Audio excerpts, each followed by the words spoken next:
Hello and welcome to The Discriminating Gamer, the only board game review show that has its own Ant Bee detector. Beep beep, beep beep, beep beep, beep beep, beep beep, beep beep, beep beep, beep beep, beep beep. Ladies and gentlemen, today I want to take a look at the Borg cube with port sphere mini, from WizKids. Let's take a look. Now, the Borg cube with port sphere mini pack from WizKids, of course, is a very large cube that, of course, represents the evil Borg from Star Trek, initially Star Trek The Next Generation, and subsequent Star Trek iterations. Now, if you've played Star Trek Attack Wing, I'm not going to go over the rules here for Star Trek Attack Wing. And this, you can play this just as kind of a regular figure. Of course, it's very powerful, very souped up, and you can mix and match it with the kind of various other Borg faction cards that you use and Borg captains that you would use during a standard game of Star Trek Attack Wing. Now, I got to be honest with you, what I'm interested here and what I'm going to talk to you today about is not just using it as a standard thing, but rather I want to talk about the cooperative game that this brings to Star Trek Attack Wing. Now, how the cooperative game works here with regard to the Borg cube is quite simple and straightforward. It actually is set in the First Contact timeline. Essentially, it recreates the battle that took place in front of Earth right at the beginning of the film Star Trek First Contact. What you're going to do is put the Borg cube in the center of the play area. It's going to stay there. And it's not going to move around like it does, like you would normally move a Borg ship in other iterations of Star Trek Attack Wing. Rather, it's just going to stay there. Now, every player that's playing against it has 120 build points to build a fleet with. So you can build a fleet out of Federation, Klingons, Romulans, all the different factions. You can build your ships up in order to work together to take down this Borg cube. Now, the Borg cube, how it works is instead of tracking its hit points and its hull, its shield on kind of its card or its base, rather what you do is you have two different charts. A chart that tracks its shields and a chart that tracks its hull. And essentially, it gets 30 hull points and 30 shield points for every player. So if you're playing in a 4-player game, you're going to have 120 shield and 120 hull. Next, you have two different decks. You have a Borg objective deck, and you have a Borg attack deck. Now, you're not going to be able to put a captain on this Borg ship. You're not going to be able to soup it up with various weapons. You don't do that in this game. Rather, the attacks are defined for you by the game itself. So essentially what you're going to do is at the beginning of every turn, you're going to draw the objective card. And the objective typically is going to say things like the combined fleet must inflict X amount of damage per player on the Borg cube. If you can do that, you claim the card. The players claim the card, which is kind of what you want to do when you're up against the Borg. Next, you're going to draw the Borg attack card. Borg attack card is going to say how the Borg can attack on this turn. Now, typically, you're going to have an attack one attack for every player on the board, although you're only going to attack the closest ships to you. So you're not going to be attacking each one of the players individually, but you will get that number of attacks, and it's going to play out on the ships that are closest to you. But the attacks can be quite brutal. I think there's one that gives you like 16 attack die, which is going to take out pretty much any ship it comes up against, or it's going to have a good shot at it anyway.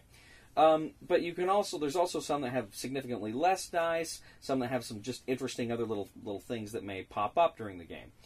Now, what is going to happen is every turn you're going to have some options if you're the players. Now, if you have those objective cards, you can kind of play them strategically. Now, depending on how many cards you play, you can inflict damage on the Borg cube, just like 10 damage. You can force it not to attack for a round. There's different things you can do if you have a different number of those cards. So it behooves you to try to collect those cards and win those objectives in order to damage the Borg cube.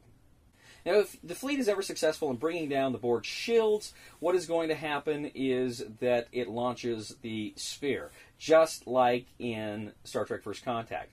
Now, the sphere's job now is to get off of the board. And if it can get off the play area, if it can get out of the play area, then it simulates it going, of course, through time, going back in time to change history, and the players lose. So as soon as that Borg cube comes out, that combined fleet has to take down the Borg sphere. Rather, after the sphere comes out, the combined fleet has to take down the Borg sphere. And if they can do that, then they're still in the game. But they still got to fight and take down the hull points of the Borg. And did I mention the Borg also gets to regenerate a certain number of shield points and hull points every round, just like they do in the TV show, yo.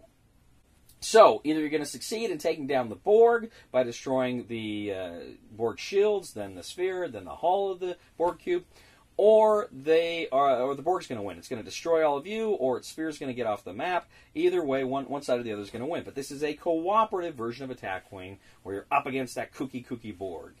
So, what are my thoughts here with the Borg cube with the port sphere? Well, first of all, let me say this. It looks amazing. This Borg cube looks fantastic. You can't really see in a lot of the video here, the still shots, but the light behind it comes through is green, almost that glowing green that you remember from the TV show. So that is really cool. I really like that, the look of this thing. It just looks amazing. I will say the sphere doesn't really fit into the cube that well. At least I can't make it fit into the cube that well. So that's a little disappointing. I was hoping that would be easier just to pop in and pop out, and that doesn't appear to be the case unless I'm doing something very wrong, which would not be the first time. But you know, when I got it out and I'm looking at it, the first thought that entered my head is that scene in the movie Big with Tom Hanks when he's playing with that robot that turns into a building, and the executives are saying how well this toy is going to sell, and here he is, this childlike fellow, just thinking, it's a robot that turns into a building. What's fun about that? You know, and that went through my head. But actually, when I got to play, what was really intriguing me here was that cooperative mode, that cooperative idea of trying to work together to take down the Borg ship. I really liked that idea. And I got to tell you, it's fun. It's a fun and interesting new way to play Star Trek Attack Wing. I really liked it. And I think when you consider the fact that you're getting this really cool scenario and a really cool, good-looking, model here, a toy. Let's just call it what it is. It's a toy. I think it's worth it. I mean, I liked it. I really liked it. The good people at WizKids sent me this copy. I was considering buying it on my own, and I very well may have. I mean, I don't know, but I may have eventually, because it's just so cool. I really liked it. So as far as gameplay with the cooperative version goes, really liked it, really enjoyed it, and of course it's great for a standard game of Star Trek Attack Wing as well, but it takes up a lot of room. So the discriminating gamer's recommendation for the Borg cube with port sphere is, if you like Star Trek Attack Wing, you're looking for kind of a fun and interesting new way to play it, and you love the models, go ahead and buy this one. It's really fun. Thank you once again for joining us today on The Discriminating Gamer. As always, we ask you to please leave a comment for us on YouTube, on Board Game Geek, on our Facebook page, or on thediscriminatinggamer.com. We ask you to please like us on Facebook, subscribe to us on YouTube, and follow us on Twitter. We are The Discriminating Gamer, and good night, Aunt B, wherever you are. Somebody help me on my feet again, and I don't know where I'm going, and I don't know where I've been. Please somebody help me on the solid ground. It's a long time, and I'll be dying. Once a year I wind up in the band. 2, 3. Wow. They're all hits. 5 hits. Nice.